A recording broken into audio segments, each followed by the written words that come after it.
Thank you, Mike, for the nice introduction. And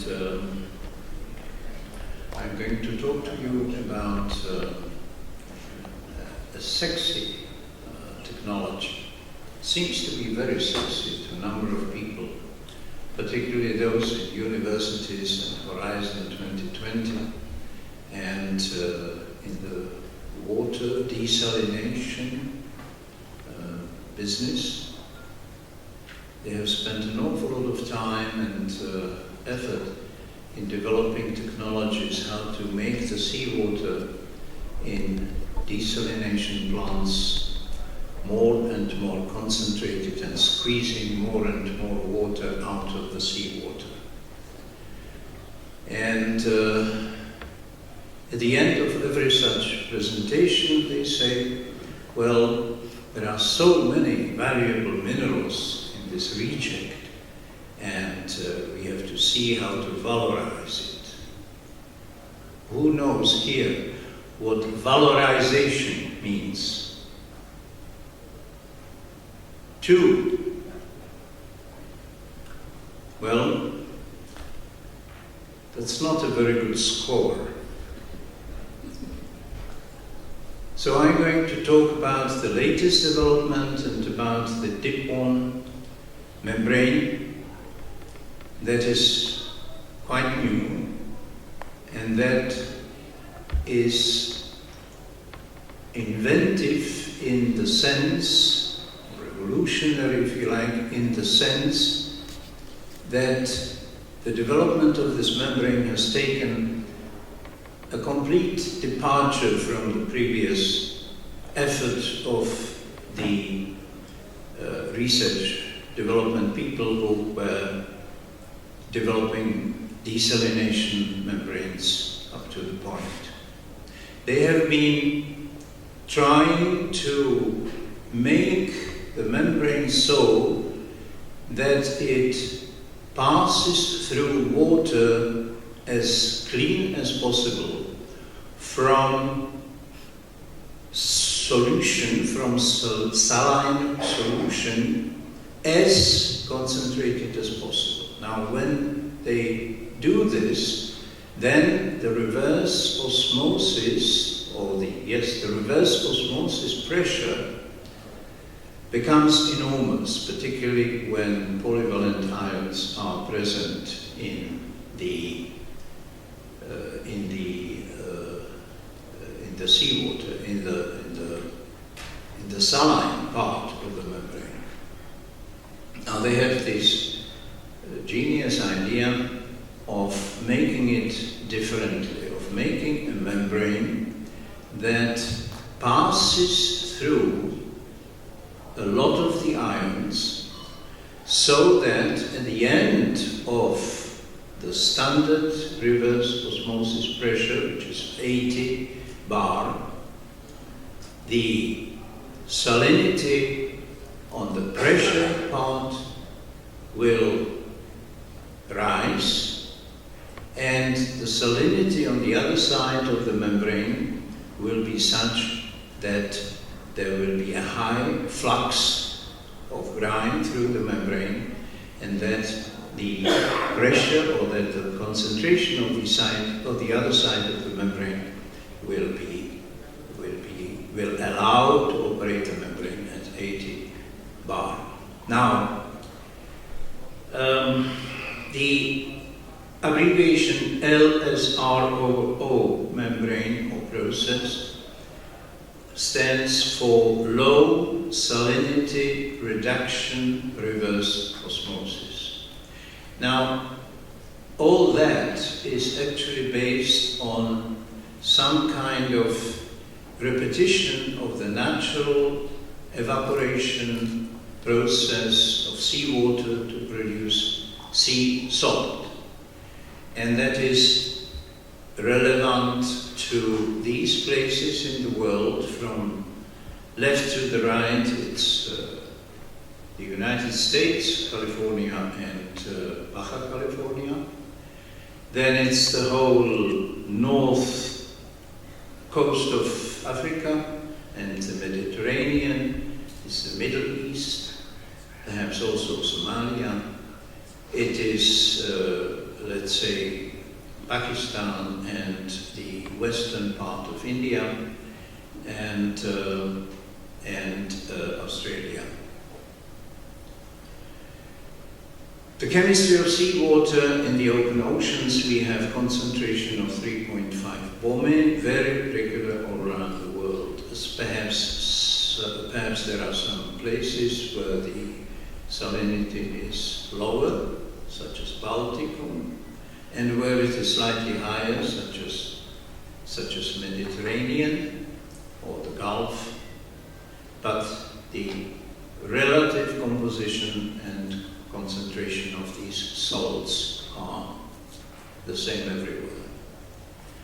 Now, at 11.94 bromine density, calcium sulphate begins to crystallize. And calcium sulphate is the major problem in salt production, whether it is solar or thermal. If it is thermal, then it will plug the heaters, and when it is solar, it will crystallize before sodium chloride begins to crystallize in these gypsum ponds, but unfortunately not fully, only about 98%, and this remaining 2% will crystallize with the salt. And then there is the question how to get rid of that.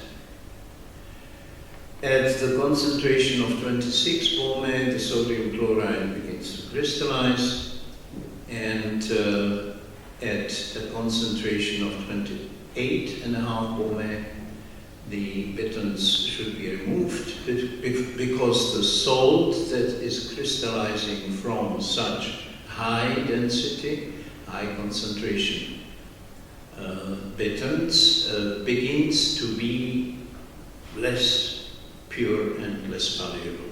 The inclusions of impurities inside the salt crystals are getting prohibitively high. Now, the reduction of the volume, that means the water that is leaving this saline concentrated seawater, from 1,000 liters of the seawater, at the end of crystallization, there are about 39% of the water left. Now, in solar salt works, all the water goes to the air. And in membrane technology or thermal technology, the water is being recovered and is being used as drinking water or processed water or whatever. But it is a useful water. Now the question, of course, is what is the cost? And we can see that nowadays the desalination plants worldwide are producing water at very low cost, particularly when electricity is cheap.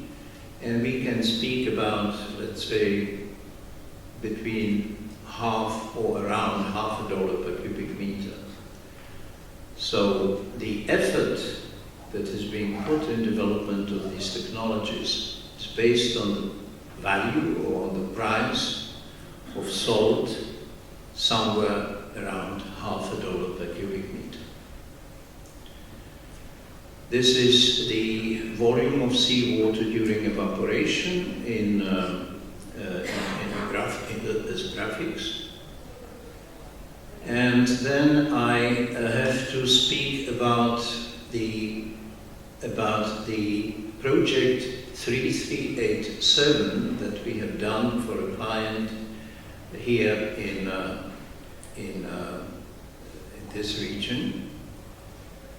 And it was a very, very complete, very intensive project where we have made inquiries with 15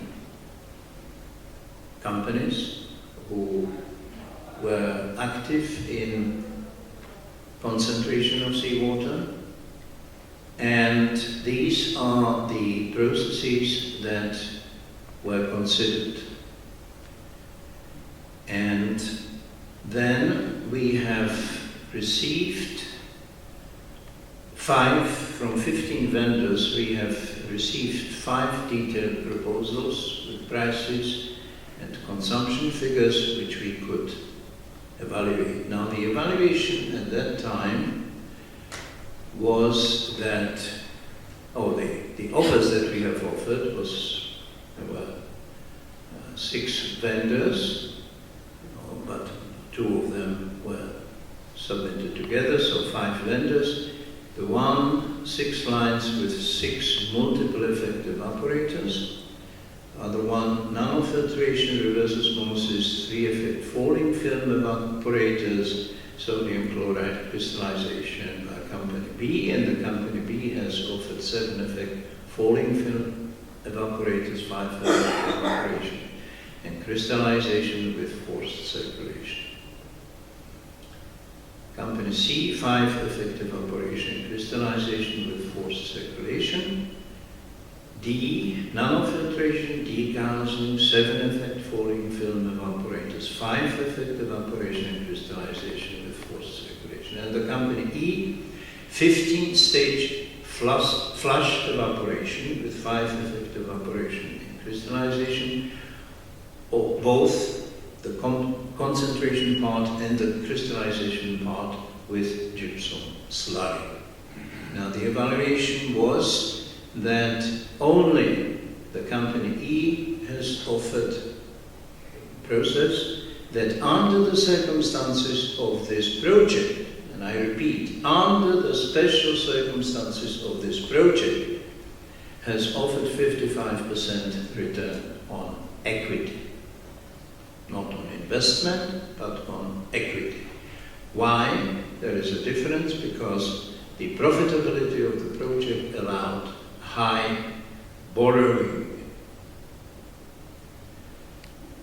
The development of the membranes in 2017 was based on seawater desalination with membranes, nanofiltration, which separated the monovalent from the polyvalent streams, and the concentration of the monovalent stream continued with ultra-high pressure reverse osmosis. That is referring to the efforts of the membrane developers at that time based on higher pressure up to 120 bar. Now for the desalination community, we have 16,000 desalination plants all around the world. So this is a world for itself on the basis of the technology and the interests of these people.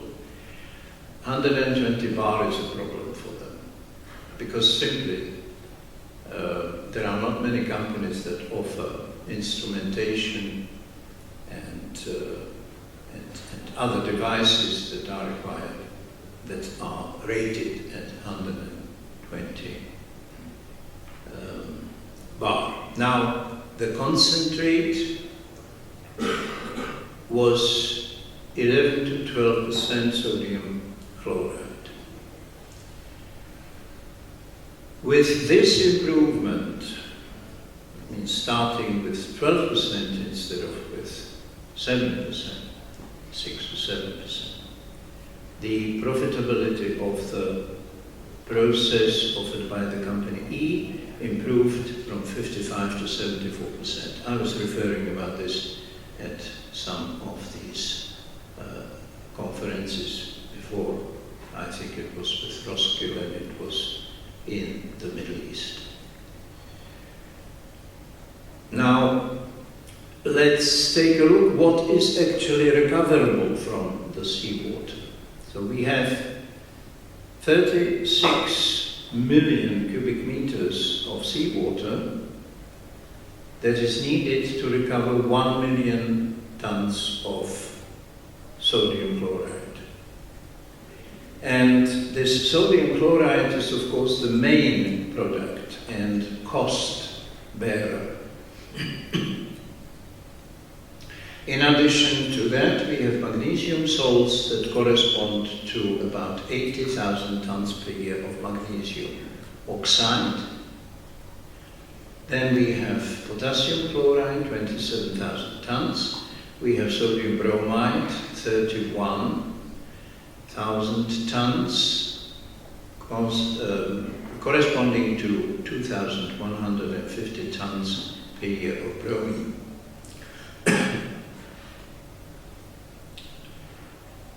So now this development of osmotically assisted reverse osmosis is a development of the past, let's say, 5, 6, 7 years. We had the first presentation of the OARO technology at the conference thank you very much, at the conference in London with Roskilde. Thank you. That was just before the COVID crashed. So the OARO technology is based on a principle of returning concentrated brine through the desalination membranes on the water side. So instead of water, the outside of the membrane and the low pressure part, they are returning the brine, and the brine has a concentration of about 3–4% less than on the pressure side, and these membranes are operated at 80 bar, that is the standard pressure for desalination.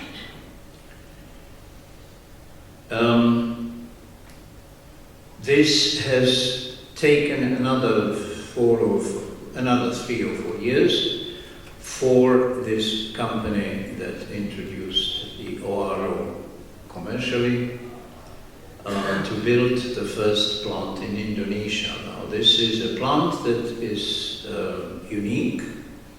It's actually the only plant in the world that is producing salt from Desalination Reject. And the capacity is 200,000 tons per year.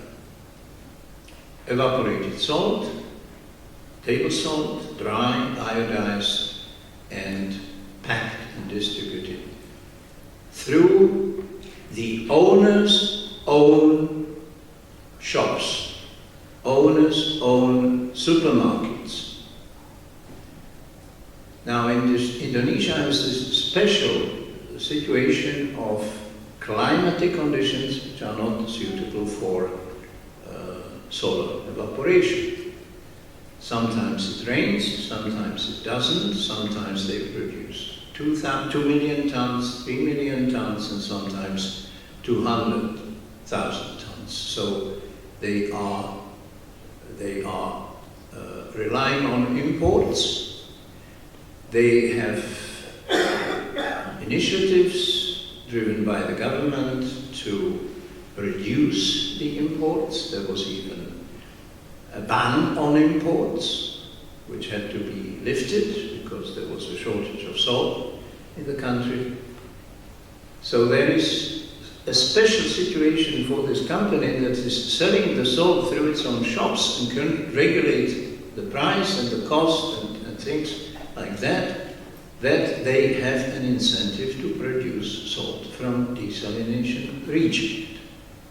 Now, if somebody is interested, we have the possibility to arrange a visit to this Indonesian plant. So, what are the other elements that are important here to speak about? I think you can imagine that if you have a membrane that is allowing the ions to pass through, that it can reach a significantly higher flux.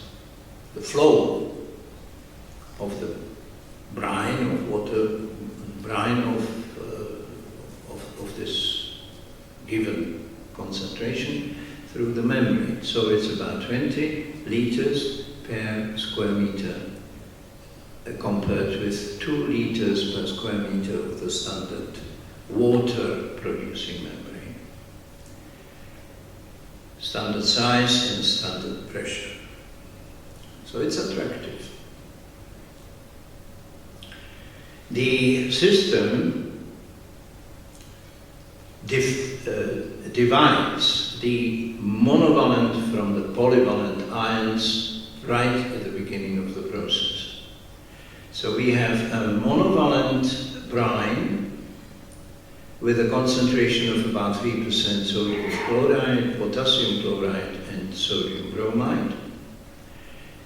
We have then the monovalent brine desalination, reach about 7 to 8% of sodium chloride concentration, and then go to the low salt reject reverse osmosis train, which ends up with what they say is 22% sodium chloride. We then have the polyvalent ions concentrate to evaporation and crystallization, which is about 5 to 6% concentration of calcium, magnesium, and sulphate salts, the polyvalent ones.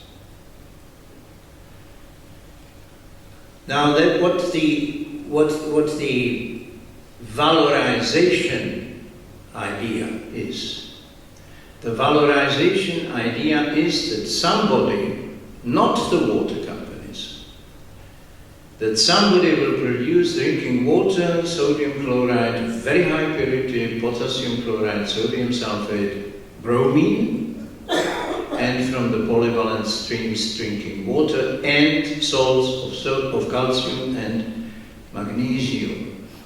Now then, we are of the opinion that the only such salt that can be reasonably produced from the polyvalent stream is the calcium sulphate in form of hemihydride or gypsum, and that the easiest way to recover magnesium and directly some magnesium compound that is marketable would be a precipitation of magnesium as magnesium hydroxide and then calcination of the hydroxide into oxide, and that has several forms, lower degree of calcination or higher degree of calcination, the so-called dead burned magnesia. These are the quantities that we are receiving and the concentration, the nanofiltration polyvalent brine, the nanofiltration monovalent brine is a little bit more of that, and at the end there is the concentration concentrated monovalent brine that then goes further into the final concentration and crystallization.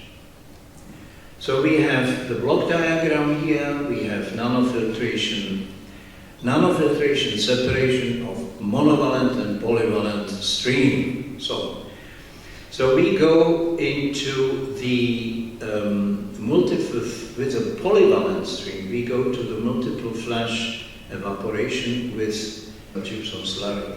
Now the problem there is that in the membrane technology, they require antiscalants. And these antiscalants, they prevent crystallization. So if we go with the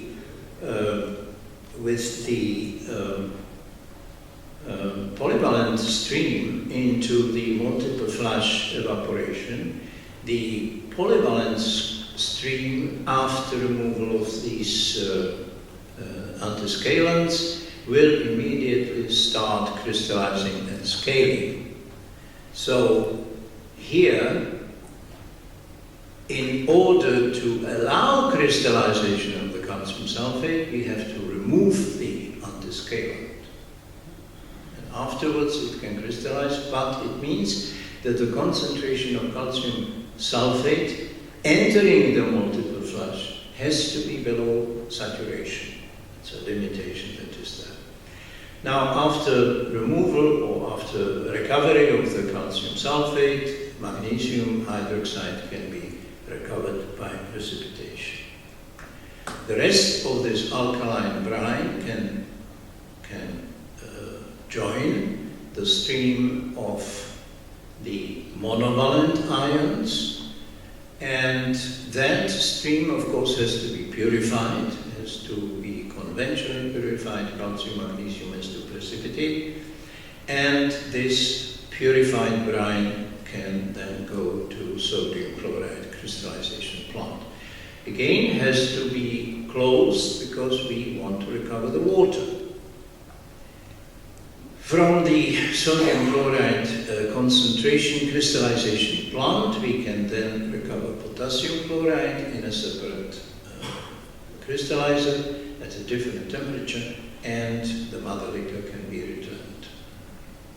When the very high purity of the sodium chloride is required, 99.99, which means that we only have about 25 parts per billion of sulphate and 50 parts per million of sulphate, 25 of potassium, and 25 of bromide, then we have to recrystallize the salt. So we have to have recrystallization of the crystalline standard purity sodium chloride, and that will then give the very high purity salt. This is a requirement.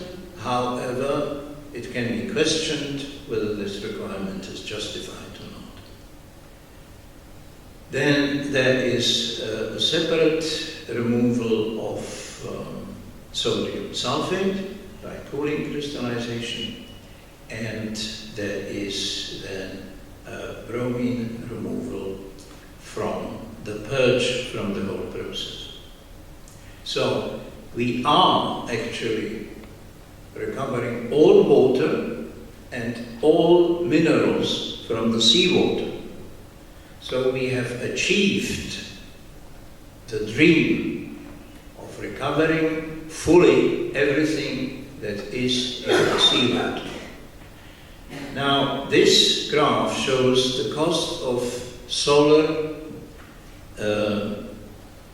plants, solar production plants, solar salt works, together with the harvesting, the purification, stockpiling, reclaiming, delivery by lorries or by ship. These are the various projects, costs, the projects that we have in our portfolio. Now let's compare it with the cost of this plant.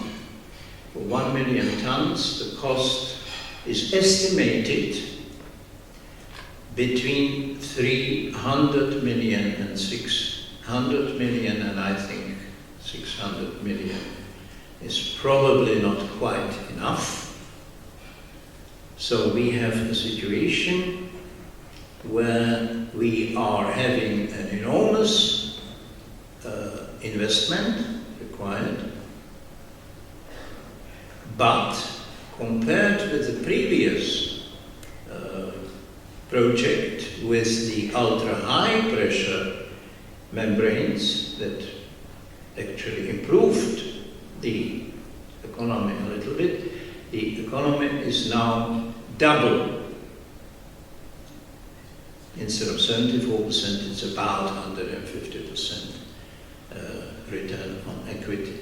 However, I have to repeat, the basis of this project 3387 is steam, more or less free of charge, and electricity produced by the same company that is consumed at cost, not as a price, but as a cost, and a very high price of table salt in that special case, which are conditions that are normally not given under normal circumstances or let's say circumstances of 95% of all desalination plants.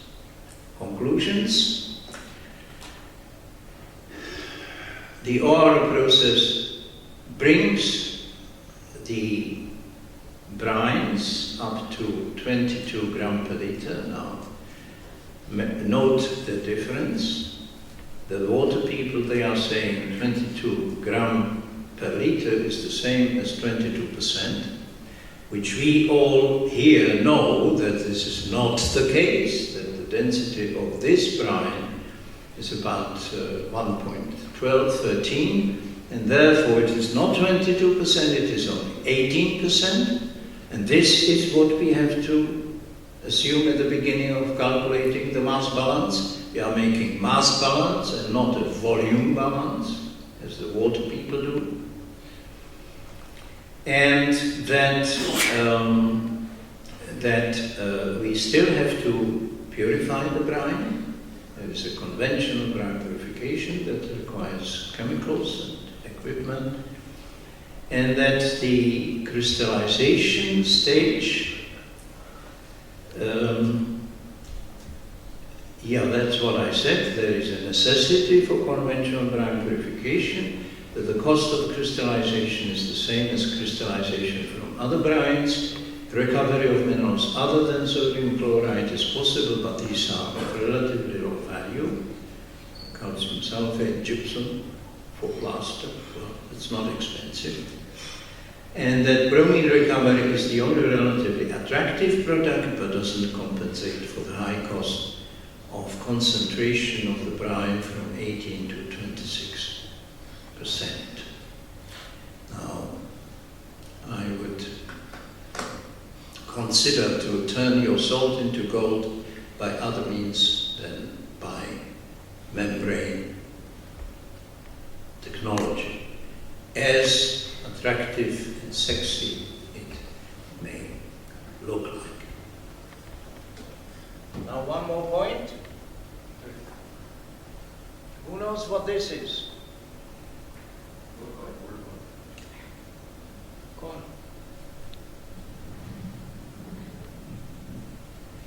This is Salt Partners currency. There are many of them still on our table. Please go and take it. Whatever you need from Salt Partners, you can bring it and pay with it.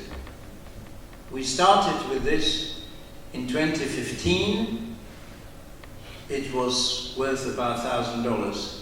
It is worth $4,400 today. There are still some left. Please go and take it. When you need something from Salt Partners, you can pay with it. Thank you very much.